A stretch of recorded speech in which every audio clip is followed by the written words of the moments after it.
Pasca kebakaran yang terjadi di Jalan Pangeran Sidoeng Kenayan, Kelurahan Karanganyar, Kecamatan Gandus, Palembang, Wali Kota Palembang Harnojoyo didampingi Kapolsek Gandus beserta jajaran pemerintah Kota Palembang meninjau lokasi kebakaran dan memberikan bantuan kepada korban kebakaran berupa sembako dan kebutuhan lainnya. Wali Kota Palembang Harnojoyo mengatakan pihaknya berterima kasih kepada semua pihak yang sudah membantu meringankan beban korban bencana kebakaran. Ia menambahkan berkaitan dengan surat-surat berharga kepada camat atau RT setempat untuk segera mendata, mulai dari KTP, ijazah, dan sertifikat agar segera dapat dibuatkan kembali.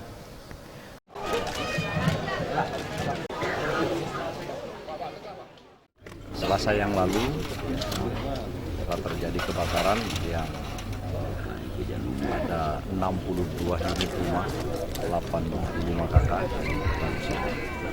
Tentu upaya-upaya yang kita lakukan di hari pertama, posko kesehatan, kemudian hal-hal yang untuk membantu meringankan daripada penderita.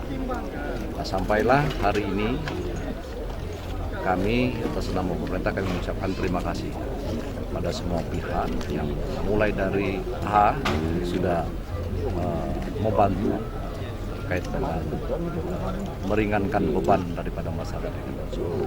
Kaitannya dengan surat berharga, kami juga berharap kepada RT, kemudian Pak Camat, Pak Lurah untuk segera mendata, mulai dari KTP sampai sertifikat ijazah itu supaya nanti diterbitkan.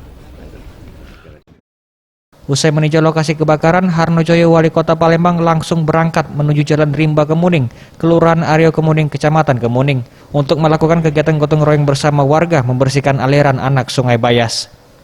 Usai kegiatan gotong royong ini, Wali Kota Palembang Harnojoyo menghimbau dan mengharapkan masyarakat tidak lagi membuang sampah sembarangan di aliran sungai dan dapat menjaga kondisi aliran sungai yang bersih seperti pasca kegiatan gotong royong. Tim Liputan Sriwijaya TV.